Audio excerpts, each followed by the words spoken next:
Hello, everyone. Welcome back. I'm Reverend Tomas Garza, and this is A Course in Miracles 365, Awakening to Love. And we're deep into our discussion of healing as it's discussed in the Song of Prayer here, one of the two supplements to A Course in Miracles.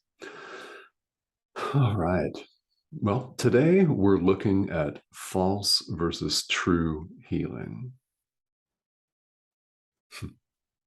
And as you might imagine, true forgiveness, as we're invited and encouraged to practice it here in the thought system of A Course in Miracles, is what causes true healing.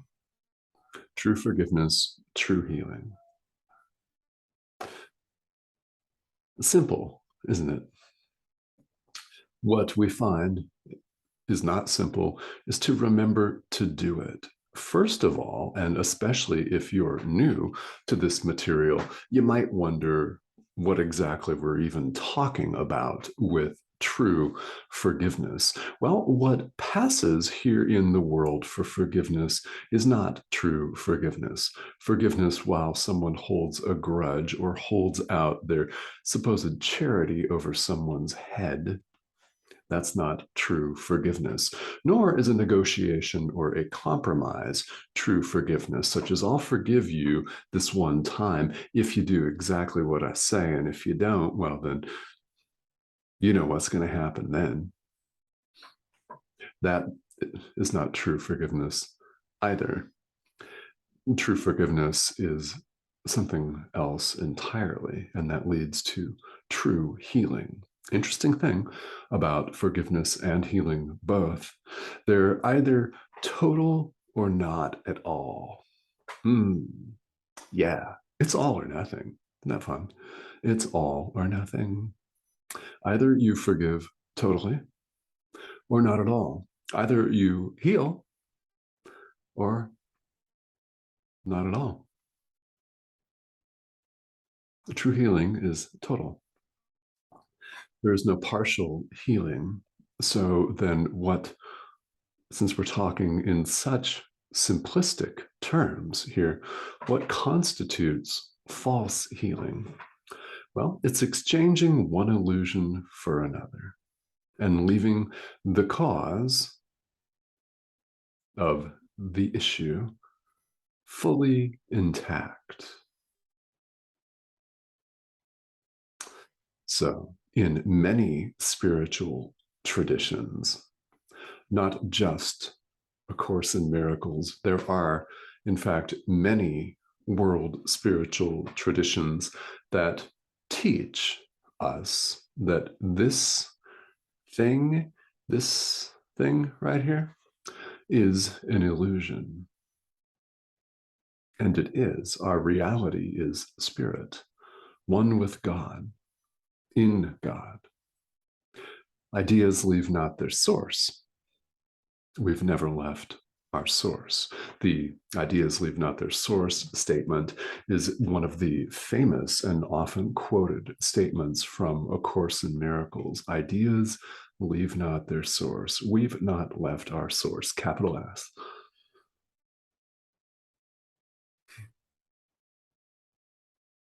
And boom, right? Mic drop. False healing keeps illusion intact. It has to do with the physical body, doesn't it? You can cure an ache and pain, but the ego is still intact, isn't it? You can put a band-aid on a cut and lo and behold, it heals. Or you can leave the band-aid off and leave the cut exposed to the open air and it heals. But does that leave the ego intact or does it do away with it? Right? You can cure a disease, but still think that you're a separate individual. You could think that you're a man, a woman, transgender, a human being. You could think that you belong to a certain political party or a certain ethnic group, or you could believe that you're multi-ethnic. You could be a citizen of one country or a citizen of more than one country. Some of us, The sense of individuality is still intact. The sense of separation, therefore, is still intact. False healing merely changes illusions. It's like changing a shirt. If the shirt gets dirty, I'm going to throw it in the hamper, throw it in the wash later, and exchange it for another one. False healing is quite like this. It leaves the cause, our mind, alone. True healing goes to work at the cause, where the action is in our mind. This course is done at the level of mind, not external appearances, which of course come and go. And what we learn here on the path in this process is that anything that changes is illusion. Anything. So this is certainly an illusion, isn't it? It changes. Look, I don't look the same as I did 30 years ago. For one thing, there's a little less hair. Actually, 30 years ago, I was significantly plumper and more portly. I was a big dude. Not so much anymore. Now, this was not existent 30 years ago. The physical body constantly changes. Our cells are constantly dying and regenerating. Everything is flux and change. That's illusory. God does not change. God is constant.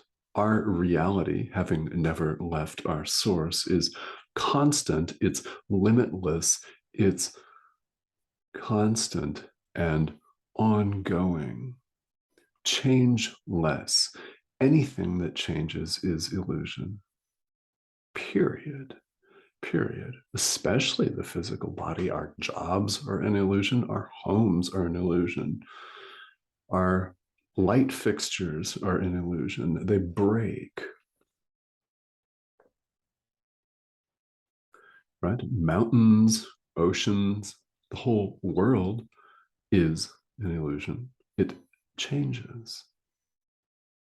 Energy, which so many people in the modern spiritual world love and frankly worship, changes. Guess what? It's illusory too. Now, this isn't necessarily going to be popular with people. And well, so what? So what? Right?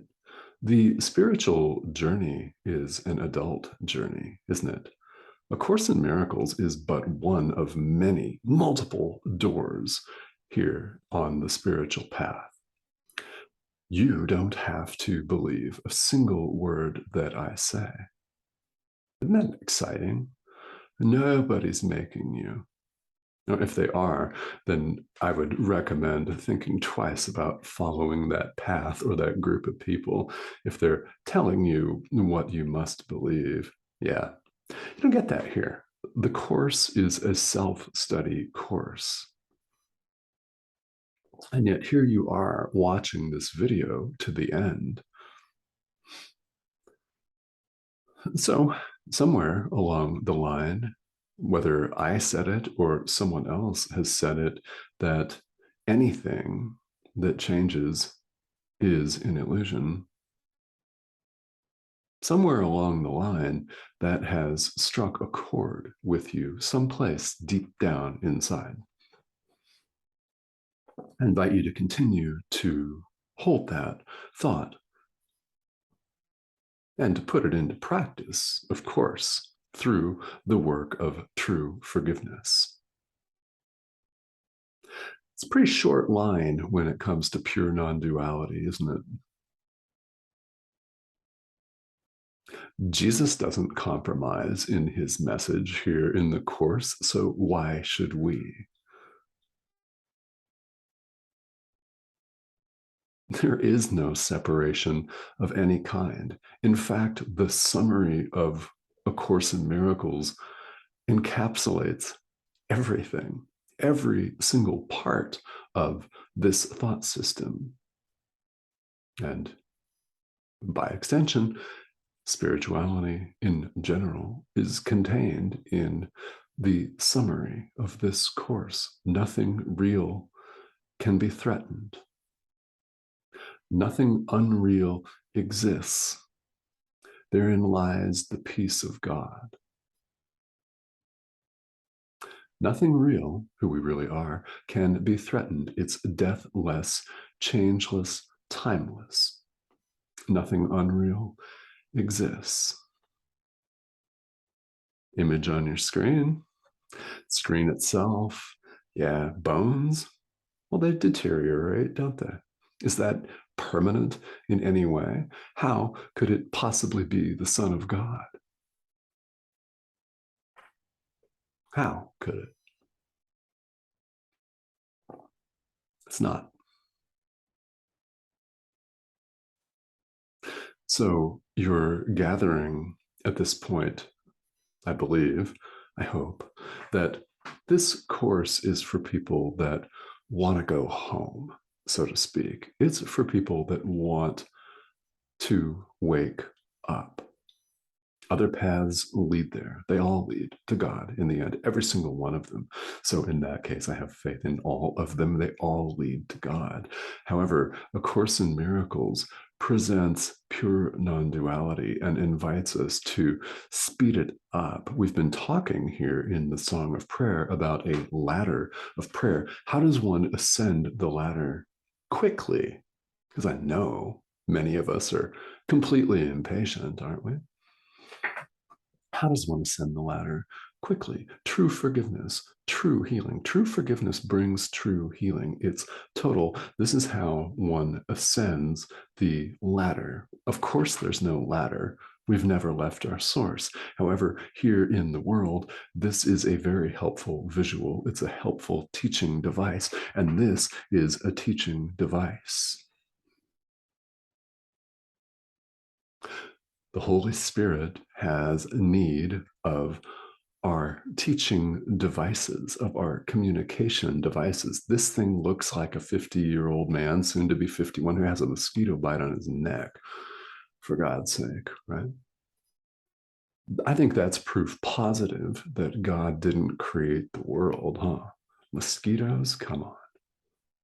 You know, annoying blood-sucking insects that leave itchy welts behind and suck your blood. Yeah, no. I don't believe that a loving God would ever create that. Who we really are is deathless, changeless, constant, limitless. We've never left our source.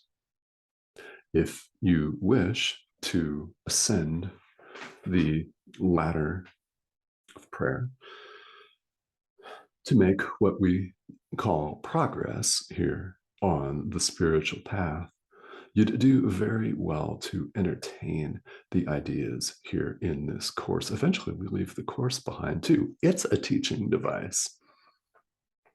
We need it. It operates here in ego land because that's where we need it. Helps us to undo the ego and return to truth. Awaken to love. Awaken to the truth of who we really are. And it is possible to make what we consider rapid progress.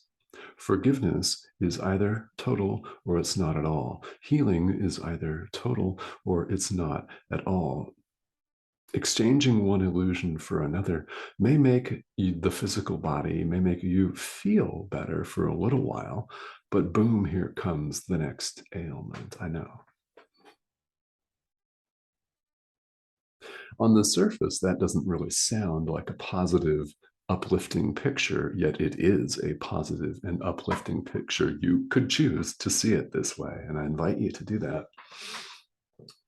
When we recognize who we really are, When we begin to listen to this voice that compels us to pursue a spiritual path in the first place, we open ourselves to truth and allowing truth to be just as it is. This is the path. This is our process. So, quick prayer that really helps. Please help me to let truth be as it is. Help me to allow truth to be as it is. Allow truth to be as it is. Try it. I invite you to try it and see. This is how we learn. It's not believing something that someone says. I'm a talking head on your screen.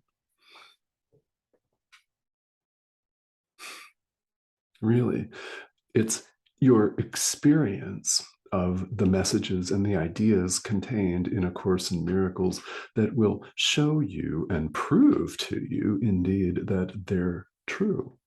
You must do it. There is no substitute for that. A video is not a substitute for doing the work of forgiveness. If you wish to ascend the ladder and go home, possibly even in this lifetime, do the work. We can't get around that. We can delay it. We can wait as long as we like, but eventually we get back to the heart of the matter. Whatever spiritual tradition you practice, I'm talking about A Course in Miracles. There are many others, many others. What's important is that you approach one of these doors and don't be afraid to open it. Having opened it, don't be afraid to enter. Sometimes that first step is the toughest, isn't it? You can't go back after you hop in, huh? It's true of the spiritual path in general. So I invite you to approach a door. If it's this door, great. Take that first step. Forgive. Keep going. Keep going. Because we all have days where it seems like all of our crap is coming up at once. Guess what? It's coming up so that you can forgive it and set the ego aside. You can move past it. You can forgive the crap, the outward symbols of what's going on in your own mind. Forgive the outward symbols. The Holy Spirit does the deeper healing. Try it. But really try it. All right, guys. Thank you, as always, for tuning in. I'll see you again soon.